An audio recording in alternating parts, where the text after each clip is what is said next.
The vote happened in silence. 7 species raised their appendages, claws, and tentacles to approve the decision. Humanity would remain a probationary member of the Galactic Council with limited rights and no protection for their outer colonies. Ambassador Owen Reed watched the display board light up with green symbols, each one another nail in the coffin of diplomatic solutions. 3 human worlds had been taken by the Drathian Empire 2 months ago. The Council had done nothing. Now they made it official policy. Owen stood from his seat, his gray suit looking plain next to the elaborate robes and bioluminescent displays of the other delegates. He was 60 years old, too old for this nonsense, and his patience had worn thin over the past 5 years of endless meetings that led nowhere. "You are making a mistake," he said, his voice cutting through the translator's static. Council Speaker Ural, a tall Lyrian with silver skin and 3 eyes, made a dismissive gesture. His species had mastered faster-than-light travel when humans were still banging rocks together. "Ambassador Reed, your species has only been in space for 2 centuries. The Drathian Empire has existed for 5,000 years. Your colonies were simply too weak to defend. This is the nature of galactic civilization. We asked for assistance. We asked for intervention. And we determined that humanity lacks the evolutionary advantages necessary to maintain multi-system territories," another council member added. This one was Drathian, which explained everything. "Perhaps in another 1,000 years, your species will develop proper defenses. Natural selection requires patience." Owen felt his jaw tighten. He had been a Marine before becoming a diplomat, had fought in 3 wars on Earth, and knew exactly what natural selection looked like when humans applied it. "So you are saying we are on our own? You are still members of the Council," Ural said, as if offering a gift. "You may trade, learn, and grow. But expansion and conflict are for species that have proven themselves capable." Capable. Owen repeated the word slowly. "I want to make sure I understand the Council's position. We are too weak to defend ourselves. Too primitive to deserve protection. And if the Drathians take more of our worlds, you will do nothing." "That is correct," Ural confirmed. "We cannot intervene in every territorial dispute. The strong survive and the weak adapt or fade. This has been galactic law for 10,000 years." Owen nodded slowly. He pulled out his communication device, an old-fashioned thing that the other species found quaint. He typed a short message and sent it. Then he looked up at the Council. "Then I want you to remember this moment," he said. "Remember that you had a choice. Remember that we asked nicely. Remember that we tried to do this your way. Is that a threat?" Ural's third eye focused on Owen with something like amusement. "No, it is a warning." Owen picked up his documents and walked toward the exit. Humans have a saying: "Do not poke the bear." You just poked it. He left the chamber while the translator struggled to explain what a bear was to species that had never needed to fear predators. On Earth, General Rita Okonkwo received Owen's message in her office at Global Defense Command. The message was 2 words: "Go loud." She had been waiting for this authorization for weeks. She stood and walked to the window overlooking the military complex that sprawled across 3 kilometers of what used to be empty desert. Humans had built this in 18 months after the first colony fell. Every nation on Earth had contributed. Every grudge had been set aside, because that was what humans did when threatened. They unified. Rita picked up her secure line. "Admiral Cross, this is Okonkwo. Execute Protocol Scorched Earth. Authorization Alpha Omega 7. Confirmed, General." Finally, Admiral Ben Cross sounded relieved on the other end. "What are the engagement parameters?" "No more Council regulations.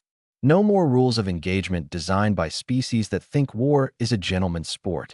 Show them what we learned in 200,000 years of evolution on a death world." "Understood. What about the colonies already taken?"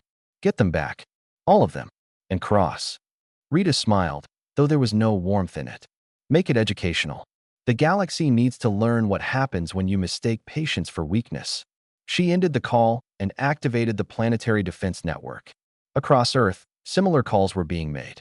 Every human ship in space received new orders. Every colony, every station, every outpost got the same message. The time for playing nice had ended. Rita pulled up the tactical displays. Humans had spent the last 5 years studying every species in the galaxy. Their biology, their technology, their tactics, their weaknesses. The Council thought humans were primitive because they did not have telepathy or natural armor, or venom. They did not understand that humans had something better. They had adaptability. They had spite. They had the memory of every extinction event, every plague, every predator that had tried to kill them on Earth. Earth was not a paradise world like the Council species came from. It was a planet that had tried to murder humanity for 200,000 years. Ice ages, supervolcanoes, asteroid impacts, predators with claws and fangs, diseases that killed millions, droughts, floods, earthquakes. Humans survived all of it. They did not survive by being strong or fast or having natural weapons. They survived by being smart, cruel when necessary, and too stubborn to die. The Galactic Council was about to get a very expensive education in human history. Rita looked at the countdown timer on her screen. 72 hours until the first strike. She thought about the 3 colonies that had been taken, about the families killed or enslaved, about the Council's smug dismissal of human concerns. "Let the lessons begin," she said to the empty office. Across human space, ships began to move. Not toward the Council, not toward safety, toward Drathian territory, toward war. The galaxy had made its choice. Now it would learn what humans were really capable of when the gloves came off. Commander Volsh walked through the factory district of New Perth with confidence. The human colony had surrendered 3 weeks ago without firing a single shot. The workers operated the manufacturing equipment just as they had before Drathian occupation. The farmers still tended their crops. The administration still kept records. Everything was running smoothly. Too smoothly, his second officer had suggested yesterday. Volsh had dismissed the concern. Humans were weak. The Council had confirmed it. Their surrender proved it. He stopped to watch a human mechanic repairing one of their transport vehicles. The woman looked up at him with tired eyes, nodded respectfully, and went back to work. Volsh felt satisfaction. This was how occupied worlds should behave. Resistance was for species with pride. Humans apparently had none. "Status report," he said into his communicator. "All sectors reporting normal operations, Commander," his logistics officer responded. "Production is at 85% of preoccupation levels. No incidents in the past 72 hours. Excellent. Inform Central Command that New Perth is secure and profitable. We can move forces to other targets." Volsh did not notice the human mechanic pause for just a moment when he said those words. He did not see her smile slightly before returning to her repairs. He definitely did not know that she was not actually a mechanic. Her name was Leo Grant, and she had been an engineer before the invasion. Now she was something else. Now she was the reason every Drathian on this planet was going to have a very bad day. Leo waited until the commander moved on before she pressed a small button hidden in her tool belt. 3 clicks. The signal spread through underground channels, through hidden communicators, through networks the Drathians never found because they had not been looking for them. Under the colony, in maintenance tunnels the invaders never bothered to map. 500 humans received the signal. They had spent 3 weeks preparing. 3 weeks studying Drathian routines, biology, and technology. 3 weeks appearing cooperative while building a trap. Humans were good at traps. They had been using them since before they invented writing. Leo finished her fake repairs and stood up. She walked calmly toward the residential sector, just another tired worker going home. She passed 2 Drathian soldiers who did not give her a second glance. Why would they? She was just a conquered human. Harmless. She reached her apartment and locked the door. Then she opened her closet and pulled out equipment she had been assembling from scavenged parts. Nothing high-tech. Nothing the scanners would flag. Just basic chemistry and mechanics that humans had understood for centuries. Her communicator buzzed. A text message appeared. "All teams ready." Leo looked at her watch. 1800 hours. The Drathian shift change would happen in 10 minutes. That was when they were most vulnerable. That was when the operation would begin. She thought about her daughter who had been killed in the initial invasion. She thought about her husband who died protecting their home. She thought about the Council saying humans were too weak to matter. "Let us see who is weak," she whispered. 1800 hours. Synchronized explosions ripped through every Drathian supply depot on New Perth. Not big explosions, just enough to destroy stored ammunition and fuel. The Drathians had never secured the storage areas properly because they thought humans were defeated. 1802 minutes. The colony power grid failed. Every Drathian facility went dark. Emergency systems tried to activate, but found their backups sabotaged. Those human technicians who had been so cooperative had been busied. 1805 minutes. Drathian communication arrays crashed. The humans who had been maintaining them had introduced subtle errors into the software. Nothing obvious. Just small problems that compounded at exactly the wrong moment. Commander Volsh found himself standing in darkness, unable to communicate with his forces while fires burned across the colony. "What is happening?" he shouted. Nobody answered. His personal guard tried their communicators and found only static. Outside, they could hear sounds. Movement. Humans emerging from tunnels and buildings that were supposed to be clear. Volsh reached for his weapon and found it missing.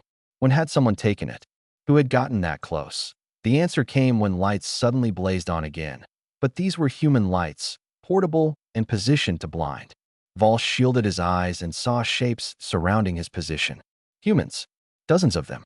Armed with Drathian weapons they must have stolen weeks ago. Leo Grant stepped forward holding a rifle that had belonged to a Drathian officer.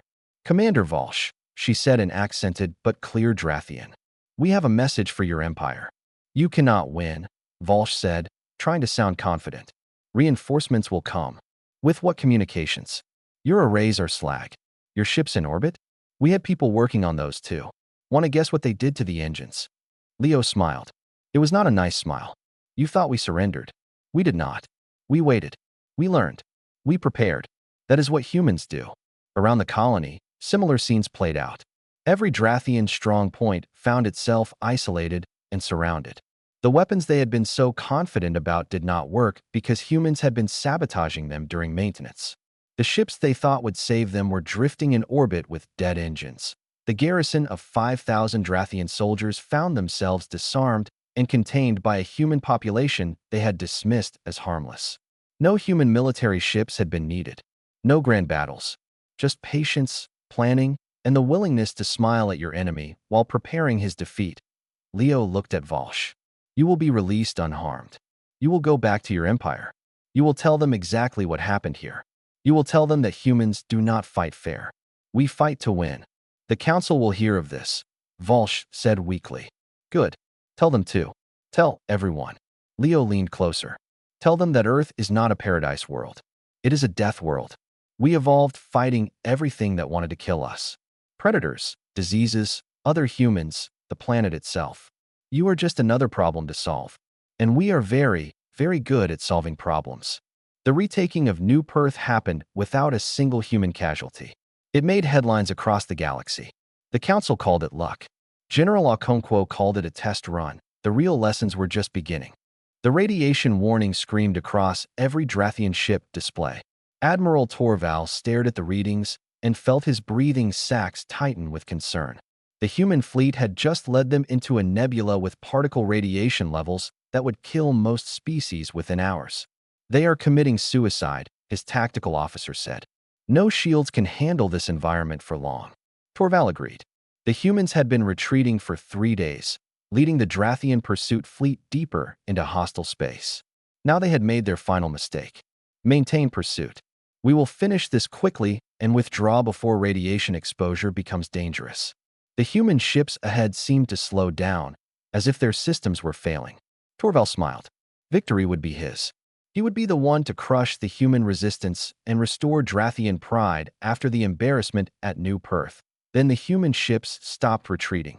Admiral Ben Cross sat in his command chair, watching the Drathian fleet enter the kill zone. His crew worked calmly around him, their radiation suits barely necessary. Humans had evolved under a sun that bombarded Earth with radiation for billions of years. Their DNA had built-in repair mechanisms. Their cells knew how to handle this. The Drathians had evolved under a gentle red dwarf star. They had never needed such adaptations. "Enemy fleet is showing signs of shield stress," his sensor officer reported. "Their energy signatures are fluctuating." "How long until their shields fail?" Cross asked. 18 minutes at current radiation levels, sir." "And hours? We can maintain position for 6 hours before we need to cycle the crew. Though honestly, sir, we could probably stay longer. Earth's background radiation is almost as bad as this nebula." Cross nodded. That was the secret the galaxy had not understood. Earth was not a safe world. It orbited a yellow star that threw radiation at it constantly. It had a molten core that generated magnetic fields. It had an atmosphere that humans had to filter. It had weather that could kill. It had temperature swings from frozen poles to burning deserts. Every human had evolved to survive conditions that would kill most galactic species. Open a channel to the Drathian flagship. Cross ordered. Torval's confused face appeared on the screen. Behind him, alarms were sounding. What treachery is this? No treachery, Admiral. Just biology. Cross leaned forward. Your ships are dying. Your shields cannot handle this environment. But my ships are fine. Want to know why? You will not survive either, Torval insisted, though his voice carried doubt. Admiral, I grew up in Australia. You know what that is? A continent on Earth where everything is poisonous and the sun gives you cancer. This nebula is a vacation compared to an Australian summer. Cross smiled. You evolved on worlds that do not try to kill you. We evolved on a world that has been trying to murder us for 200,000 years.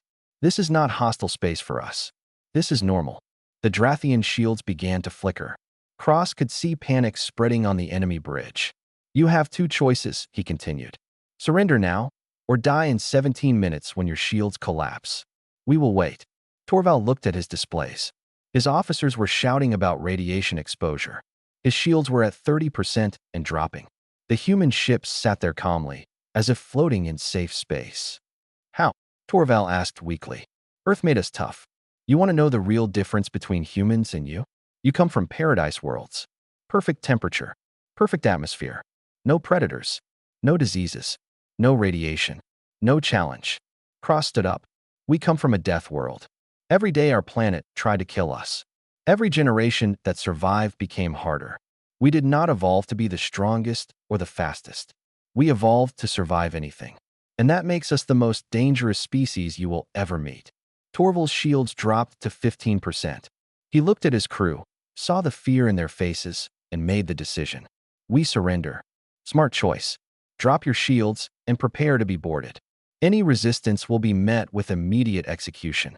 We are done playing nice. The Drathian fleet powered down. Human boarding teams moved in wearing minimal protection because they did not need much. They took control of every ship while Drathian crews huddled in shielded areas trying not to die from radiation exposure. Across 3 systems, similar battles unfolded. Humans led enemy forces into asteroid fields where debris would destroy unshielded ships.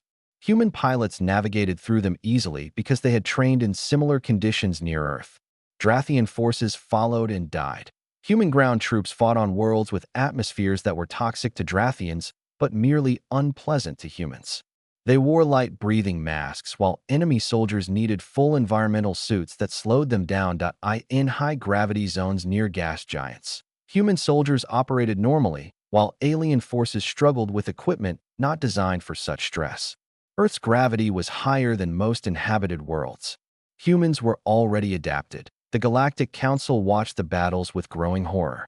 Species that had mastered space travel thousands of years before humans were being systematically defeated in environments they considered uninhabitable. Ural called an emergency session. They are cheating, one council member insisted. They use environments as weapons. They are using reality as a weapon, another corrected. We evolved in safe spaces. They evolved in hell.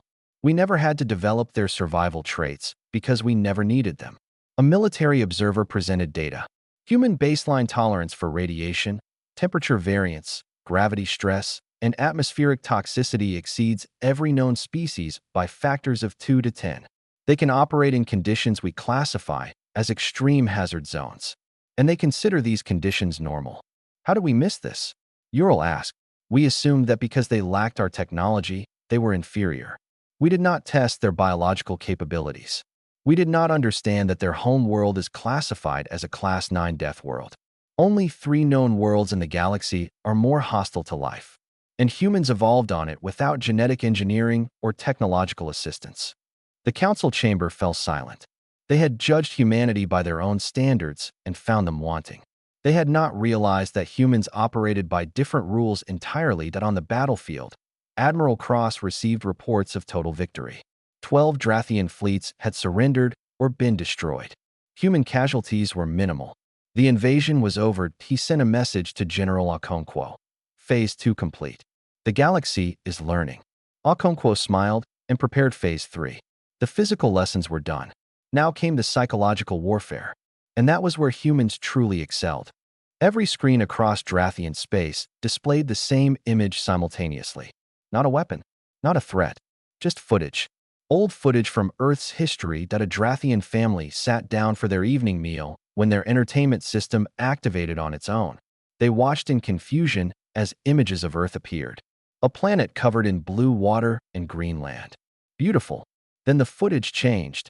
Massive reptilian creatures with teeth longer than a Drathian arm. The translation appeared below. Tyrannosaurus rex. Apex predator. Humans hunted these ancestors with primitive weapons. The footage shifted. Ice covering entire continents. Ice Age. Lasted 100,000 years. Humans survived in caves with only fire and animal skins. More images. Volcanic eruptions that darkened skies for years. Earthquakes that destroyed cities. Hurricanes that flattened forests. Floods that drowned millions. Earth, the text read. Home. Then came the diseases. Plague. Smallpox. Influenza. Charts showed death tolls in the hundreds of millions. Humans survived these without advanced medicine. Their immune systems adapted. The family watched in horror as footage showed human wars. Not the clean orbital strikes the galaxy used. Ground combat. Humans fighting humans with primitive weapons. Millions dying. Cities burning. World War II. The translation stated. 60 million dead. Humans kept fighting. Finally, the footage showed modern Earth. Cities with billions of people. Technology spanning the planet. Ships leaving for the stars. The message was clear. All of that death, all of that struggle, all of that horror had not stopped humanity. It had made them stronger. Director Roy Park sat in his intelligence center watching the operation unfold across the galaxy. Every species connected to the galactic network was receiving the same information package. Earth's complete history. Unfiltered. And censored. How are they responding, he asked his team. Panic on 17 worlds. For species have requested emergency council sessions. The Lyrians are trying to shut down the broadcasts, but we have too many access points. The Drathian military is attempting to jam the signals, but civilian networks are overwhelmed. His assistant pulled up data. Social media across the galaxy is exploding. The most common phrase being translated is, "What kind of nightmare planet is Earth?" Roy smiled. That was exactly the response they wanted. Release Phase 2. New footage began streaming. This time it showed human psychology research. Studies on stress tolerance. Data on pain thresholds. Analysis of human endurance compared to other species. The findings shocked the galaxy.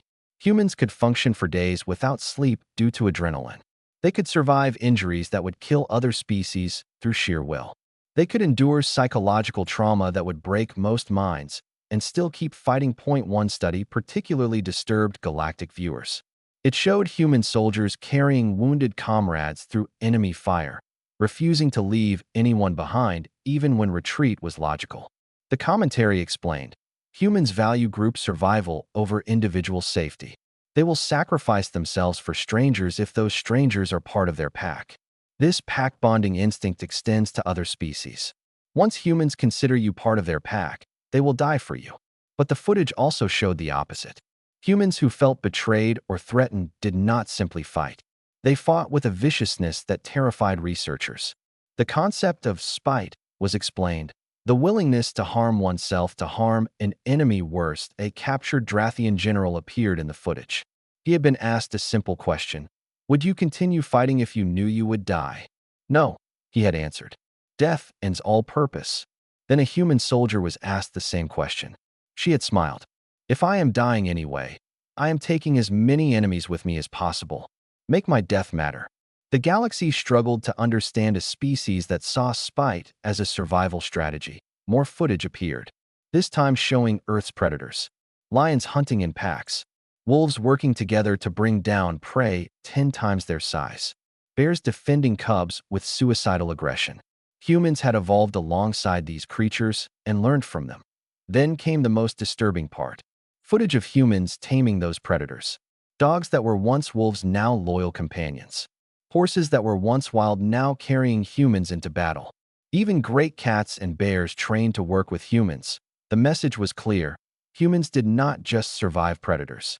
They made predators into allies. Ambassador Owen Reed appeared in a recorded message that played across every diplomatic channel. You judged us by your standards. You evolved on worlds where cooperation was optional and conflict was rare. You never needed to become what we became. The footage behind him showed Earth again, this time focusing on the diversity. Humans living in frozen Arctic wastes. Humans thriving in burning deserts. Humans building cities on earthquake faults and hurricane coasts. We did not choose to be this way, Owen continued. Earth made us this way. Every generation that survived passed on their traits. Pain tolerance, stress resistance, pack bonding, persistence, the ability to keep going when any rational being would quit. He paused. You wanted to know if we were worthy of respect. You wanted to know if we could defend ourselves. The answer is simple. We are the species that survived everything. We are deathworlders, and we are here to stay. The final footage showed human rescue workers after a disaster. Not soldiers, just ordinary people pulling strangers from rubble, sharing food during famine, protecting the weak. This is what makes us dangerous, Owen's voice explained. Not our weapons, not our ships, but this. We can be the most vicious warriors you have ever seen, and we can be the most compassionate protectors you will ever meet. Cross us, and you meet the warrior. Earn our loyalty, and you meet the protector. Choose wisely. The broadcasts ended. Across the galaxy, species sat in stunned silence. They had thought humans were primitive. They had been wrong. Humans were not primitive. They were specialized. Specialized for survival in the worst conditions imaginable. The Council received emergency requests from 14 species asking what humanity's intentions were. Ural had no answer. He had never asked. Roy Park received a communication from a minor species that had been bullied by larger powers for centuries. They had a simple question. Can we hire you to protect us? Roy forwarded the message to General Okonkwo with a note. It is working. They do not just fear us now. Some want us as allies. Okonkwo read the message and made a decision. Tell them yes. But make it clear. We do not work for payment. We protect those who cannot protect themselves because that is what decent beings do. Anyone who wants our protection just has to ask. Anyone who threatens our friends will learn why Earth is called a death world. The galaxy's power structure had just shifted, and everyone knew it.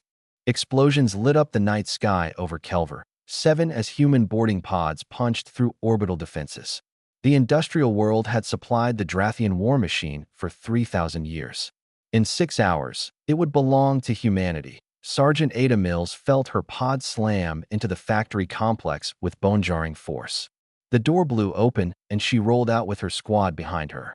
Drathian defenders opened fire immediately, but they were too slow. Humans moved fast when needed. Left flank, suppressing fire, she ordered. Her team moved like they had trained together for years because they had. Earth military doctrine had been refined through thousands of years of warfare. These soldiers knew what they were doing. The factory fell in 30 minutes. Not because humans had better weapons. The Drathians actually had superior firepower. But humans fought differently. They used cover better. They coordinated better. They adapted faster to changing situations. Most importantly, they did not break.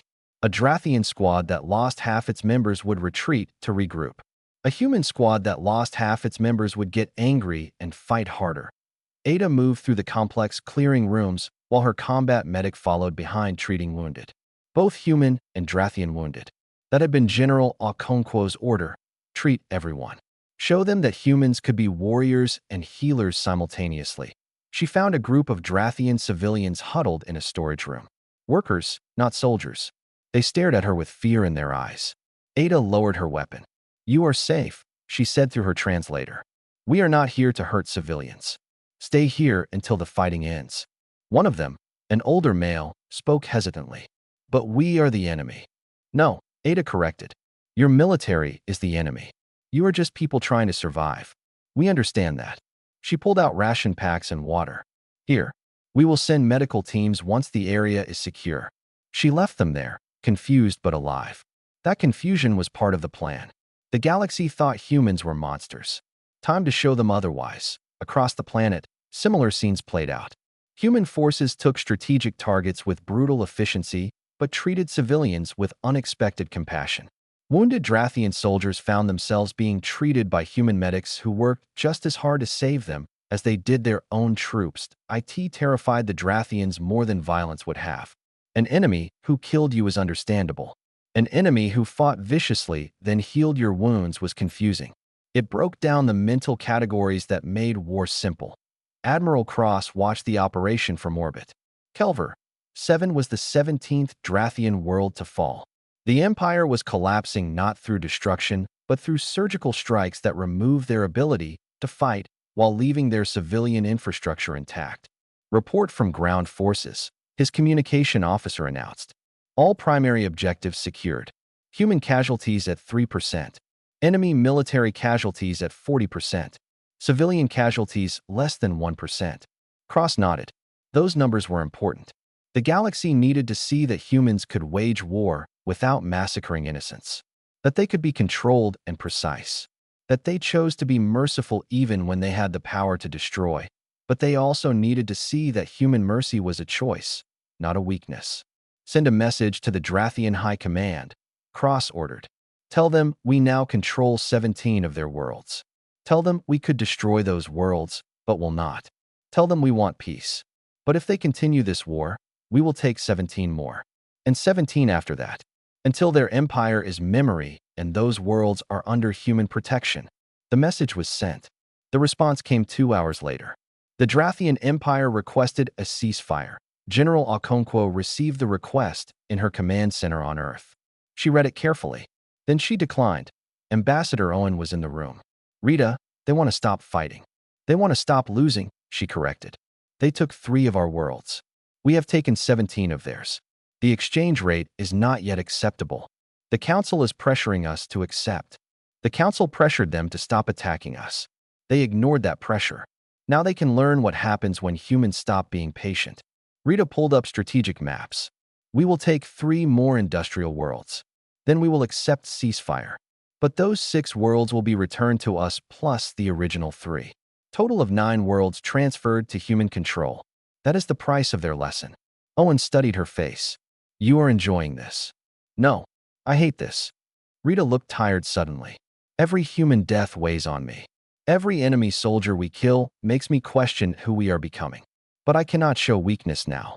The galaxy needs to learn that attacking humans has consequences. Real consequences. If we appear soft, others will try again. She pulled up casualty reports. Human losses were relatively low, but each number represented a person. A family that lost someone. A friend who would never come home. We are good at war, she said quietly. Earth made us good at it. But being good at something does not mean you should enjoy it. Owen understood. The Council is afraid now. Good. Fear brings respect. Respect brings peace. Rita closed the casualty reports. 3 more worlds. Then we stop. Then we rebuild. Then we show them that humans can be as good at peace as we are at war. The final 3 worlds fell within a week. The Drathian Empire, 5,000 years old, collapsed under human assault. Not destroyed. Defeated. There was a difference. Humans had carefully avoided destroying what they conquered. When the ceasefire was finally signed, the terms shocked the galaxy.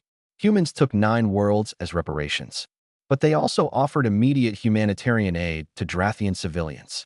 Food, medicine, reconstruction assistance. The galaxy watched in confusion as the same soldiers who had fought so viciously now helped rebuild destroyed facilities.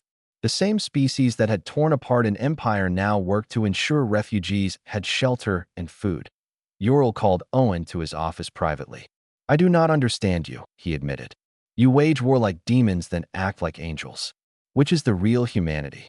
Owen smiled sadly. Both. We learned to fight because Earth gave us no choice. But we learned to care for each other for the same reason. On a death world, cooperation is survival. We are dangerous to enemies and fiercely loyal to friends. You made us your enemy. That was your mistake. And now we are offering partnership. Real partnership.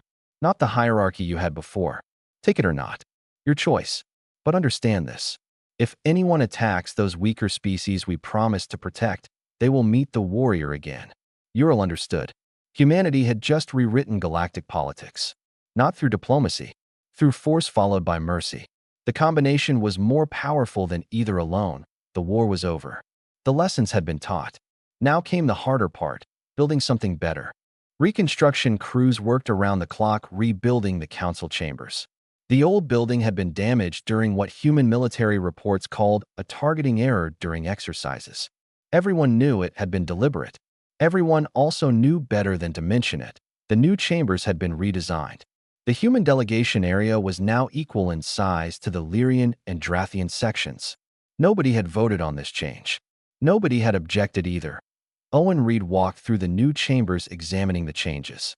The walls now displayed murals from different worlds, including one massive image of Earth. Blue oceans, green continents, white clouds. Beautiful, deadly. Home. A young Lyrian aide approached nervously. Ambassador Reed, Council Speaker Ural requests a private meeting before the session begins. Owen nodded and followed the aide to a private room.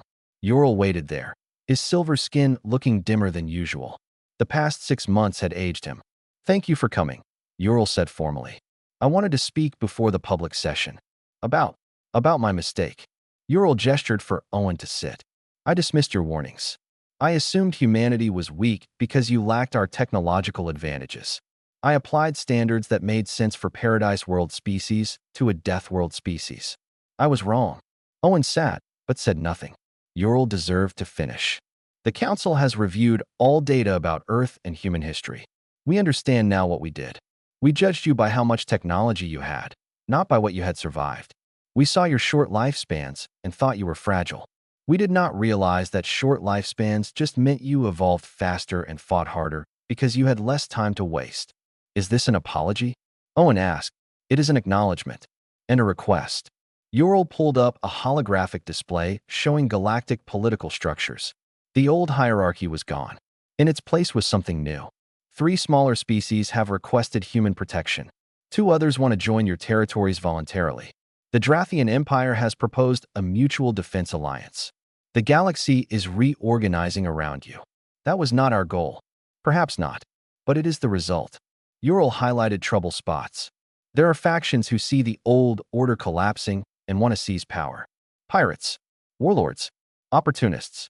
They need to be stopped. And you want humans to do it. I want humans to join us in doing it. As equals, as partners. The Council was a hierarchy with species ranked by technology and military power. That system failed. It created the situation where stronger species bullied weaker ones. It led to your colonies being taken. It led to this war. Ural looked directly at Owen. Help us build something better. Owen considered this. Back on Earth, General Okonkwo had given him authority to negotiate. The war was over. Now came the peace. The hard part. Full council membership with no restrictions. Owen stated his terms. Human territorial claims recognized, including the 9 worlds we took. Protected species status for any civilization that requests our help. And one more thing. What? Any council member that attacks a weaker species without provocation faces immediate sanctions and possible military intervention. By us. The bullying stops. All of it. Ural was quiet for a moment. What Owen proposed would fundamentally change how galactic civilization worked. It would remove the freedom that powerful species had to dominate weaker ones. It would make the Council actually enforce its stated ideals instead of just talking about them. Agreed, Ural finally said. On one condition. Humans provide training to Council security forces. Teach us how to survive hostile environments. Teach us your tactical doctrines. Help us become strong enough to enforce these new rules. Owen smiled. We can do that. But I warn you, our training methods are brutal. Earth does not produce soft soldiers. I think the galaxy has learned that humans do not do anything softly. The public council session began an hour later. Representatives from every member species attended. The gallery was packed with journalists and observers. This session would set the tone for the next era of galactic civilization. Owen stood to present the human proposal. The chamber fell silent. Everyone wanted to hear what the species that had just destroyed an ancient empire would demand. The Galactic Council was built on a lie, Owen began. The lie that technological advancement equals superiority. That the oldest civilizations deserve to rule the youngest. That might makes right. He looked around the chamber. Humanity rejects this lie. We propose something different. He activated a display showing the new framework. Equal representation regardless of age or technology level. Mutual defense for all members. protection for weaker species who request it, and enforcement of these principles through combined military action when necessary. A council member from a smaller species stood. And if we cannot contribute military forces, our species is peaceful. We have no warships. Then contribute what you can, Owen replied. Science, medicine, art, culture. Strength is not just military. Earth taught us that cooperation beats competition. We survive because we work together. The galaxy should work the same way. The vote happened quickly. The new structure passed with overwhelming support.